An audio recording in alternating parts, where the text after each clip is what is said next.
Goeiemôre julle, Johan van Tonne saam met julle in die Bybel in 1 jaar. En vanoggend kyk ons saam na Markus 2 vers 1 tot 17.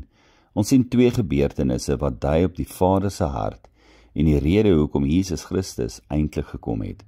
Ek wil graag begin met dit wat Paulus neerpen in 1 Timoteus 1 vers 12 tot 16. En ek dank hom wat my krag gegee het, Jesus Christus, ons Here, dat hy my getrou geag het en in bediening gestel het. My wat vroeër 'n lasteraar en 'n vervolger en 'n geweldenaar was, maar in my is barmhartigheid bewys, omdat ek dit onwetend en in ongeloof gedoen het.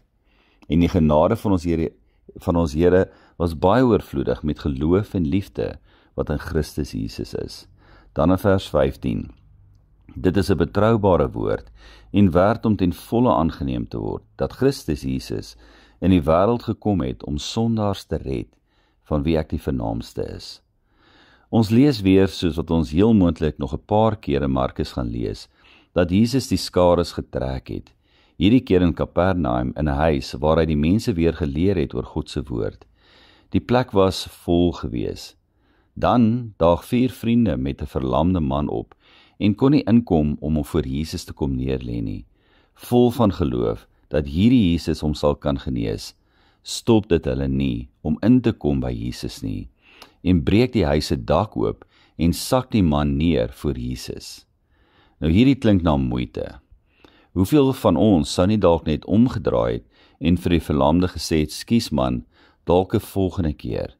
Nie hierdie vriende nie, en net so verwag die Here van ons, dat ons moeite sal doen, dat ons uit ons pad uit sal gaan, om mense te vertel van hom, van vir wie hy is en die plan wat hy vir elkeen van ons se lewens het.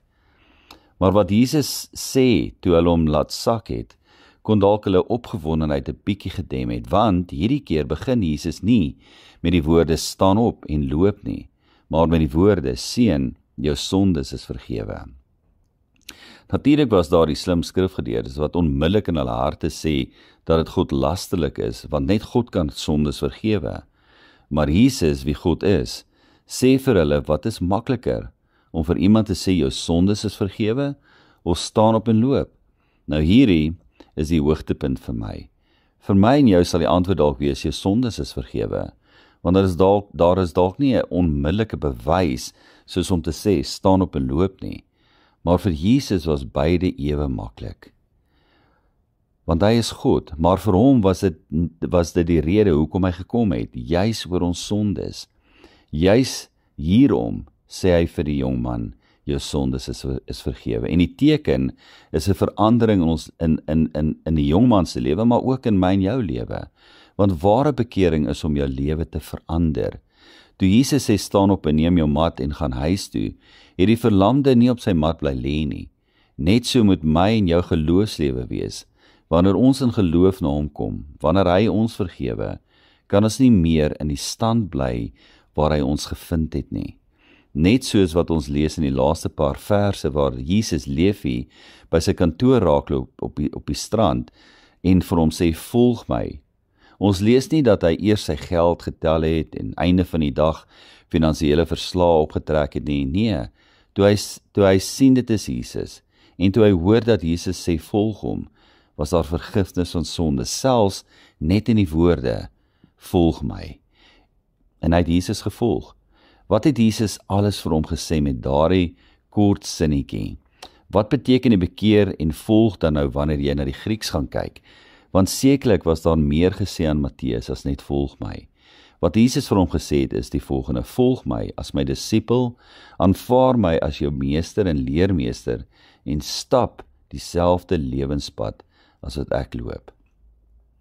Leef staan op en volg Jesus. Hy los dit waarmee hy besig is en aanvaar die uitnodiging om hom te volg. Nou hier kom verhouding, na die roep om Jesus te volg, want Jesus gaan na sy huis toe om saam met hom te eet. En dit is Jesus in die Vader se hart om verhouding met my en jou te hê. Bekering is meer as net om jou hart vir hom ons as redder te gee. Dit is om jou redder se hart vir jou te neem. Dan gebeur iets moois in Leefie en ek glo uit my hart, dit is waarvoor ek en jy geroep is. Levi nooi al sy vriende, en natuurlik is dit die ander tollenaars en sondaars. En om die ete baie lekker te maak, daag die fariseërs en skrifgeleerdes ook somme daarop. Ek en jy word geroep, sodat ons ander tot God kan roep. Levi roep die siekes van gees, om die een wat die siekes kan behandel te ontmoet. John Calvin het gesê, as ons nie ons sonde en armoede waarneem nie, sal ons nooit weet hoe wenslik is die geneesmiddel wat Christus vir ons gebring het nie.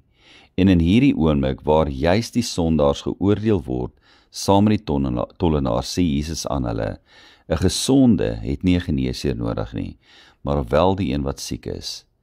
Jesus maak dit duidelik dat hy die geneesheer is, maar dat slegs die een wat genesing nodig het, dit sal kon ontvang. Selfregverdiging en trots maak dat ons dink ons is okay, maar eintlik is ons nie. Jesus was opgewonde om die geloof te sien van die 4 vriende, en dit beweeg hom om die verlamde los te maak van dit wat hom vir ewig verlam sou gehou het, sy sonde. Daarom is ek bly dat hy vir my en jou sonde ook gesterf het, en net weer vanoggend sê hy vir my en jou, seun, dogter, jou sondes is vergewe. Maar dan bly dit nie net hier nie, want ons lees dat hy juis verhouding soek. En wanneer ek en jy sy stem hoor, wat sê volg my, as jy gehoorsaam is om hom te volg, sal hy saam met jou maaltyd hou en jy met hom. Mooi dag vir julle.